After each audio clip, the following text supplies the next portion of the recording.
So I had another beginning to this video that I was trying to record. I couldn't get it to sound right, so I'm just gonna improv the beginning of this video.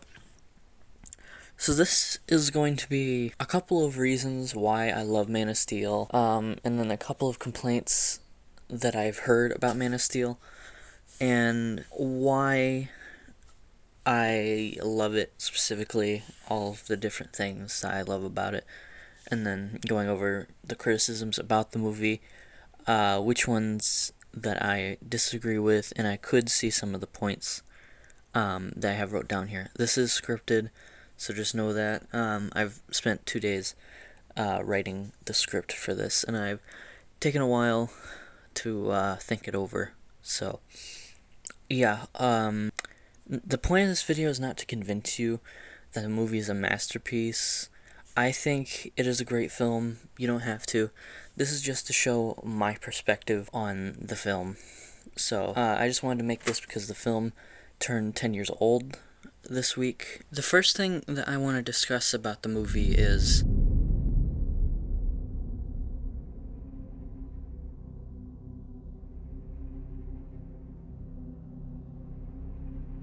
General Zod is one of the best Superman villains, and he has so much depth.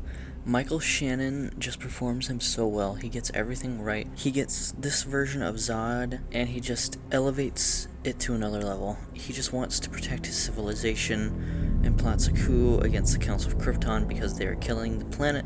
He knows Krypton is dead because of the Council's blind ignorance. So his plan is to get rid of the royal families that destroyed Krypton, and he wants to rebuild, but he can't rebuild Krypton because Jor-El stole the Codex and put it into Kal-El. He tries to retrieve the Codex, but Jor-El stops him, and the Codex is lost until they come to Earth. Zod messes with the communications and makes himself known to the people of Earth, looking for the Codex. He asks for Kal-El. Clark goes willingly to Zod to protect Earth because Zod is a threat, but after he finds out what Zod is going to do, he goes against them, and they fight, but then they realize for them to get the Codex, they don't need Clark alive, so Zod is going for the kill. And after Clark destroys the world engine, Zod doesn't care anymore. Clark destroyed the world engine, so now Krypton can't be reborn. And Zod is pissed because Clark chose those worms in his eyes to his own people. He now has nothing to live for except murdering Clark and every worthless human who he chose over him. Clark and him fight, and it ends with him using his heat vision on citizens. And Clark has him by the neck, and Zod won't stop because it's either they die or he dies. There is no in between. Even if Zod was locked up, he'd try even harder to kill Clark because he would have time to think. When you have nothing to lose, you don't give a shit anymore. You just want everyone to suffer like you have. After he threatens these people, Clark is forced to kill him. Because if he doesn't die, then he'll just kill Clark, and then no one can stop him. He doesn't want to do it, but he has no choice, because Zod will not stop no matter what. The character just has so much to him. On the outside, it may seem generic. Oh wow, they made him born to protect Krypton, real creative. But no, Zod has so much going on. He has to deal with his planet being destroyed, then seeing new soil for his home to be reborn, just for it to be taken from him and destroyed, and knowing now his species is dead, and there's nothing he can do. The Codex is still inside Clark. But what is he going to do? He wasn't the one who could genetically create babies for Krypton. So now he has nothing left, so the final thing he can do is kill the person who killed the last hope for Krypton's survival, the last son of Krypton, Kal-El. He's just such a good villain, and one of my favorites in any comic book movie, and also Hans Zimmer snapped on his theme.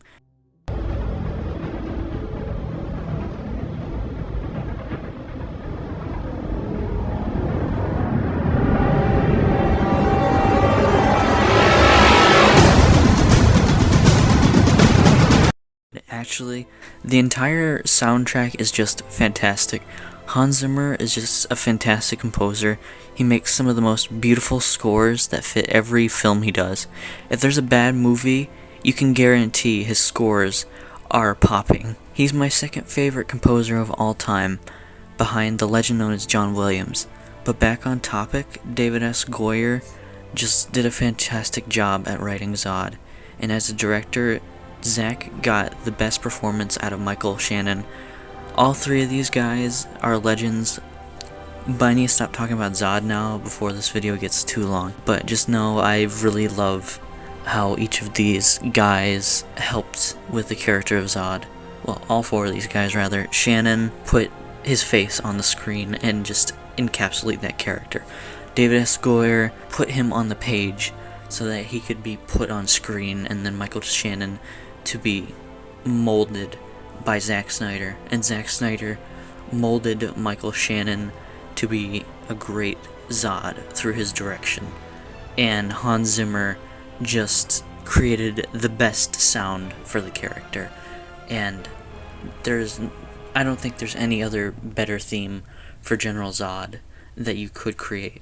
This is the best General Zod theme that you could get.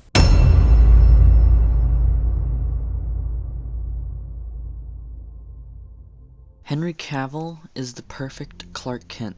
The whole movie is about Clark discovering how to show his powers, or if he should. This whole movie is a Clark Kent movie, not a Superman movie. People may think it is a Superman movie, but no, it's a movie about Clark Kent and how he deals with him and his power and his conflict with his father, Jonathan Kent. Clark wants to show the world who he is, but he still wants to be Jonathan's son. But Jonathan knows that isn't how it's going to be. He knows that if Clark reveals himself, he's going to be taken by the government and poked and prodded and probably turned into a weapon for the government. Not to do the typical Snyder fan thing, but I feel that people misinterpret what Jonathan's message was. People seem to think that Jonathan just doesn't want Clark to save people at all. But that's not the case. If he knew that Clark would be safe if he revealed himself, then he would let him reveal himself. But he doesn't, because he knows something will happen. Right? Right? We talked about this. You have... Oh, Clark, you have to keep this side of yourself a secret. What was I supposed to do? Just let him die?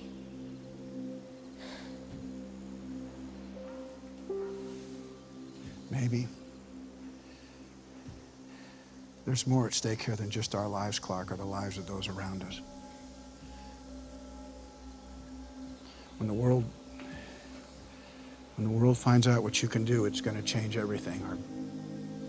Our beliefs, our notions of what it means to be human, everything. You saw how Pete's mom reacted, right? She was scared of Clark. Why? People are afraid of what they don't understand. And he's proved right. In the movies after this, in Batman vs. Superman, the world does not trust Superman. Even in this movie, the government doesn't even trust Superman. Everyone fears him because of the power he holds. And it does at the end of BVS. And Clark revealing himself also leads to Batman becoming fearful of his power and wanting to kill him. It's a weapon. It's a rock. A mineral capable of weakening Kryptonian cells. The first sample big enough to mean something turned up in the Indian Ocean 3 months ago. It is now aboard the White Portuguese being delivered to Lex Luthor, who I am going to steal it from. To keep it out of Luthor's hands. To destroy it. No. You're gonna go to war. That son of a bitch brought the war to us 2 years ago. Jesus, Alfred, count the dead. Thousands of people. What's next? Millions? He has the power to wipe out the entire human race, and if we believe there's even a 1% chance that he is our enemy, we have to take it as an absolute certainty. And we have to destroy him. But he is not our enemy. Because he saw what happened in Metropolis, and he doesn't want that to happen again. And Batman goes to kill him. Or in The Flash, or Flashpoint, pick your poison. Clark is captured, or Kara, for the Flash movie by the government and is poked and prodded like Jonathan feared. And Clark is left malnourished and thin, frail even, with nothing, so Jonathan is right to fear Clark coming out. Clark being revealed, and it's proved time and time again, but Clark still reveals himself because of Zod exposing him to the world. Clark didn't need to reveal himself. No matter what, Clark still wants to help people, if he's out or if he's not. He risks his exposure to help people on an oil rig because he needs and wants to. He uses his gifts to help no matter what. Like on the bus, to save the kids. He could have let them drown, but no, he used his gift to help them, even against Jonathan's wishes. And that's Clark Kent, a selfless human being. Clark is a selfless character. Clark is what a human should be. And this Clark is that. He is selfless. Later he doesn't save Jonathan because Jonathan doesn't want to be saved, because Jonathan knows what will happen. And Clark doesn't. He honors his father's wishes, because he knows he wouldn't have wanted that. He would rather have died than risking his son's life for his. Clark would have saved him if it was someone else. So Jonathan puts his hand up and shakes his head. He doesn't want Clark to save him, but he knows he doesn't want it. So he let him die, and it hurts him. But it's what Jonathan wanted. He wanted to die for Clark. He wanted to die to protect his son. I think Man of Steel is a spectacular movie in terms of being a Clark Kent movie, but it has a lot else going on that makes it even better. It's not a Superman movie, and it's not trying to be. It's an origin movie of Superman, not a Superman movie. Sure, it has Superman in it technically, but it's not a Superman movie. It's a Clark Kent movie. After Zod finds him and he threatens Earth's safety, and he goes to the government, and the government gives him to Zod. So he goes up to space with Feora, and he meets Zod himself, the man leading the last of the Kryptonians. He finds out what they have planned with using the World Engine to reform Earth and create a new Krypton, leading to the death of humanity. And Clark doesn't agree with Zod, so Zod takes him by force, and after he talks to an AI version of his father, and goes back to Earth, and Lois and Clark go to the military. After that, they have a plan to destroy the World Engine, and they proceed, and the World Engine is destroyed. Then Clark and General Zod fight, leading to the most controversial scene in DC's history, but I'll touch on that in a second. With First Flight. Hans Zimmer perfectly captured the sound of joy, inside and outside of any of us, while flying for the first time. The power of the wind hitting your face as you rip through the air, and you're on nothing, and your heart races. Hans Zimmer just did an amazing job scoring this film. He made the film an amazing experience. It's just a joy to listen to, and I listen to it very often. First Flight and You Die or I Do are masterpieces of music. Okay, time to talk about...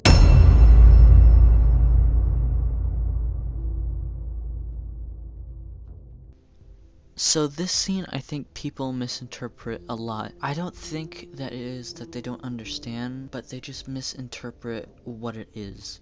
The reason I think this is it seems like people think that Clark killed Zod because he wanted to for some reason, and Superman just loves killing people, is what they think, or at least this version, when he's just forced to. There's no way to stop Zod at this point in the movie. The Kryptonian ships, which made Zod weak by having Krypton's gravity and atmosphere, are gone.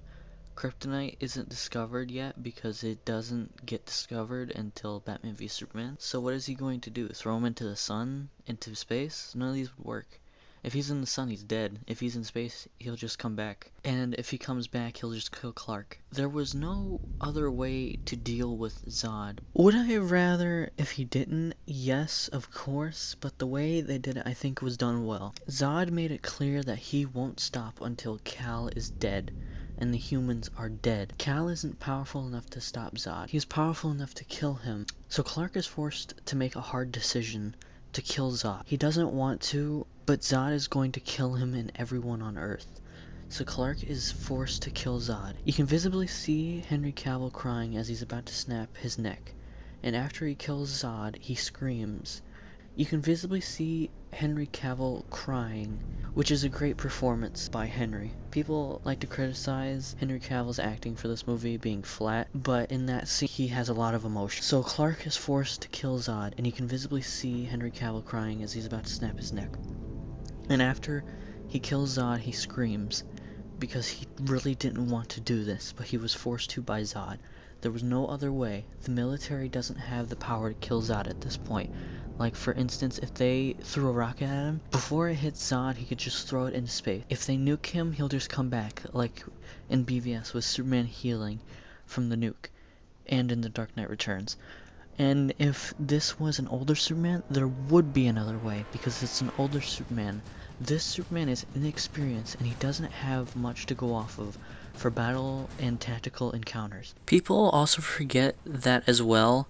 I think people expected Superman to already know how to handle everything with Zod, but this version of Clark is so fresh and new to this. He's never fought anyone with this power, and he's never fought anyone with this power level, and it's a miracle that he even survived, because Zod is way more powerful and more trained than him. If this was Zack Snyder Justice League Superman, then there would be another way, because at that point there's kryptonite, but in Man of Steel he just doesn't have that.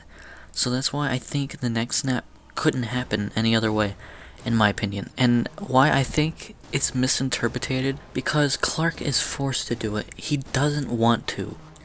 So talking about the scene as well, it is scored really well.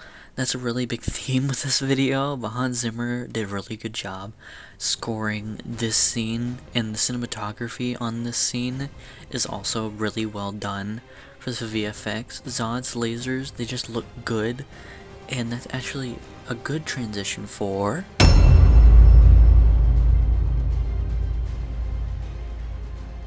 the visuals for this movie are awesome in my opinion. There are so many good shots.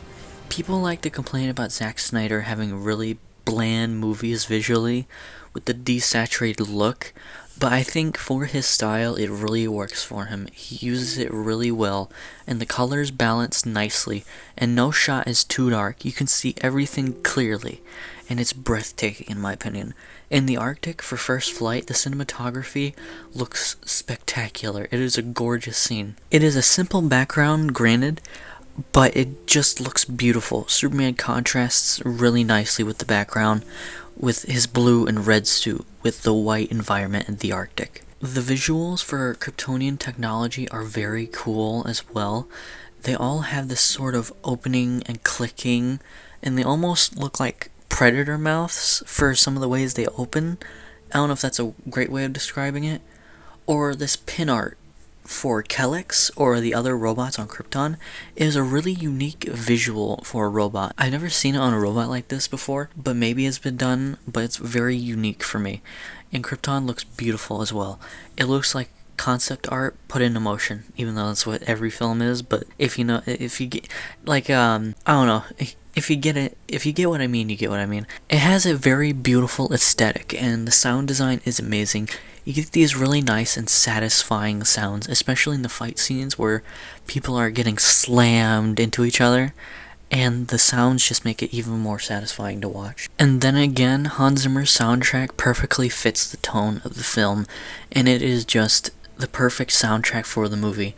No piece of music feels out of place. All of it perfectly fits into the film, and the tone and every piece of music is recognizable to some extent.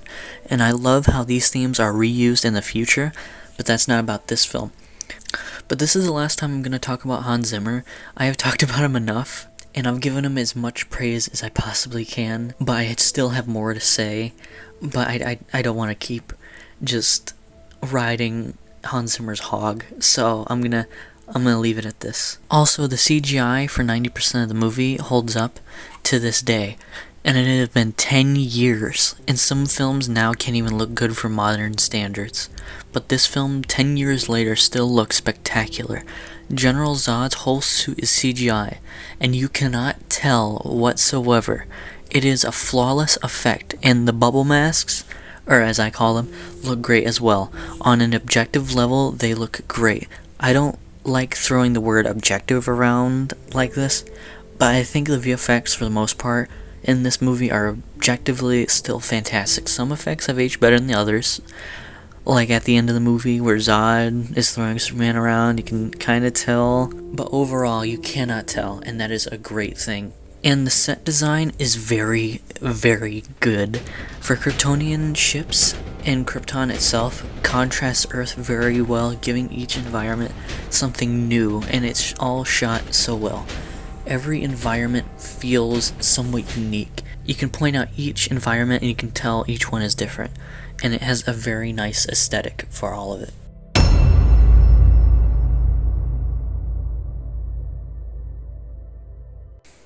So the second to last point I have, or topic, or title, I guess. So overall, I think the hate the film got at release was unearned.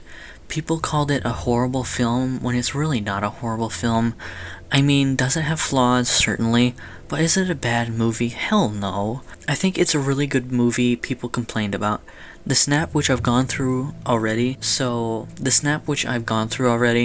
I won't say much, but I think people just misinterpreted what the point of that was. It wasn't to show, ooh, Zack Snyder's so edgy, he made Superman kill General Zod. No, it was that he was forced to do it, and there was no other choice for Cal. There was no other options. If there was another way, then he wouldn't have done it. Jonathan Kent's death should not have affected everyone's perception as much as well. I don't see why people disliked it so much. I mean, out of context, I guess. It's like, why would you just let your father die? But in context, it makes perfect sense. And then there's something I've not pointed out yet. People were not a fan of how long the action scenes went on, which I suppose I get. After the world engine explodes, you go into another action scene, but all of it serves the story. The fight in Smallville shows the army that Clark is here to help and is not their enemy, so it serves the story. And then speaking of the world engine again, the world engine exploding serves the story because it leads to General Zod having nothing. And then it leads to the next action scene, which also serves the story, with Zod trying to kill Clark because the world engine exploding killed the last of the Kryptonians, leading him to have no people and no longer caring about Earth, and whether it lives or dies. He just wants Clark to die because, in his view, he killed Krypton's last hope of survival. Every scene in the movie has a purpose. Each of them serve the story, so people complaining about the length of the fight scenes, I guess, fine, you can complain about the length of the fight scenes, but there's really good choreography within those fights, and the VFX are done really well, so I'm not sure why you wouldn't enjoy them for at least that. And they do serve the story, so there's a point, so I don't see a reason why you would complain about them, but that's just what I think. And while I was writing this, someone pointed out to me that the pacing led to them getting bored, which I did not tell them I was making this video. I just posted on my Instagram my Letterboxd review of Man of Steel, because I wanted to rewatch it for this video. So they pointed out to me that they became bored watching the film, and the reason that I believe that to be is because it does slow down when Lois starts interviewing people around Smallville and Metropolis after the Arctic scene where the government found the ship in the Arctic, which does slow down the movie towards the beginning of the second act. But once that is done, the pacing goes back to what it was before. And I guess another boring scene, or what people would consider boring, which I do not consider boring myself, is the beginning scene on Krypton. The reason I personally do not see this scene as boring is because there is stuff going on with the characters and there's action going on as well. So you have Zod and Jor-El talking about Krypton's death. Well, not Krypton's death specifically, but you know what I mean. With the royal families and wanting to restart the planet. In the beginning, after General Zod breaks into the council's chambers, and that leads to Jor-El stealing the codex and then putting it into Cal. General Zod breaking in, trying to steal the codex, and then him killing Jor-El, and then Clark's pod launching, which is why Zod knows Cal is alive, so it serves the purpose of the story. So you may find it boring, but you can't not have it in the film, which I used to think you could cut it out and have a shorter movie.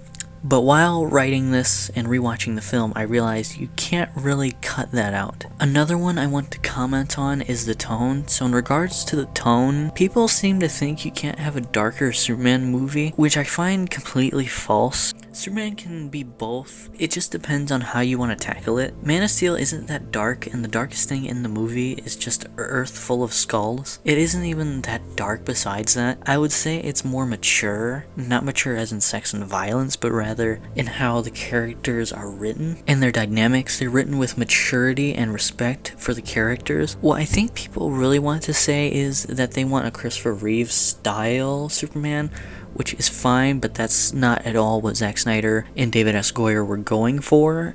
And if you expected that, that's kind of your fault for expecting that, because none of the marketing made it seem like that, or none of the promotion made it seem like that. Nothing around the movie made it seem like Christopher Reeve's style Superman.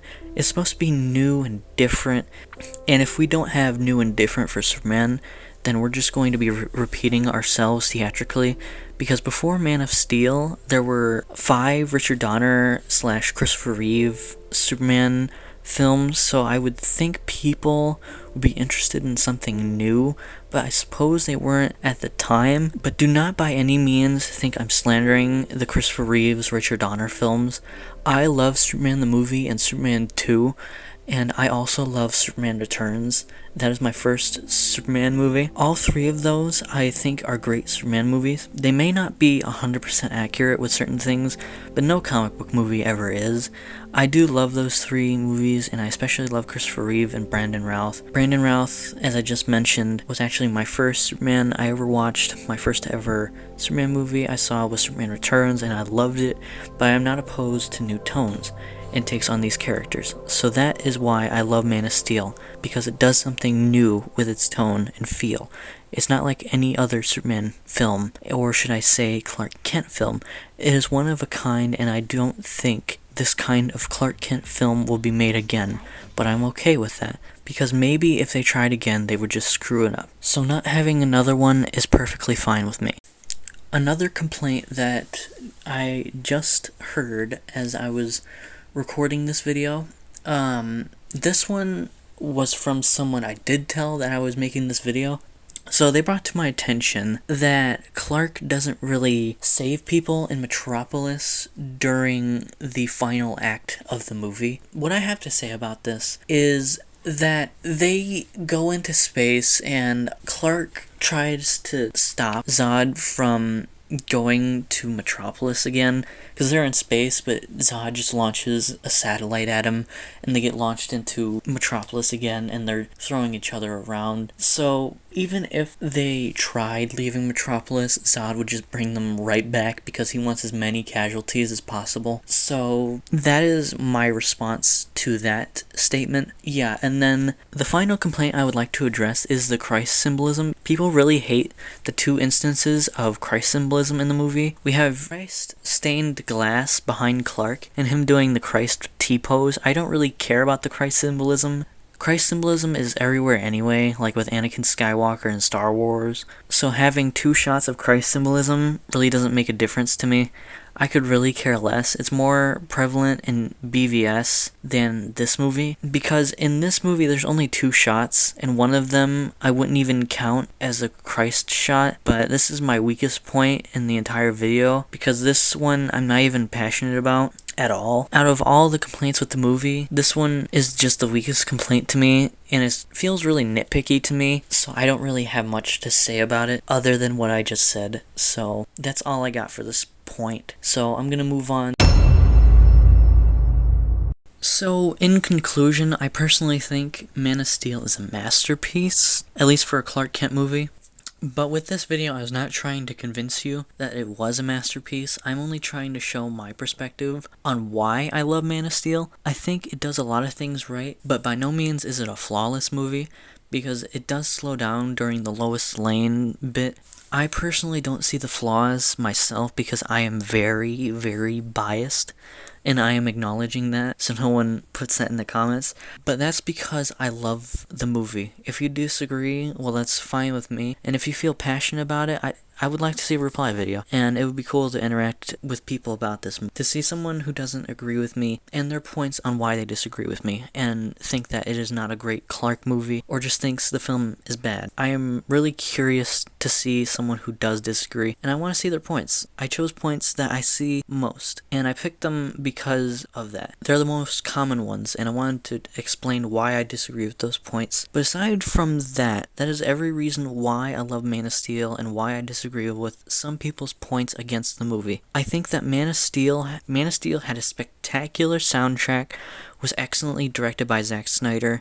It was written incredibly by David S. Goyer. The VFX were done excellently by the VFX team at Weta Digital, and all the artists, they managed to create what I think is a masterpiece, and what I think is arguably the best Superman film, but it could be argued Superman the movie is better, which I could see. But as of now, writing, editing, and recording this video, I think Man of Steel is a masterpiece, and it should be appreciated as much as Superman the movie, Batman 89, Spider-Man 2, Avengers Infinity War, and every other legendary comic book movie. And this is every reason why I love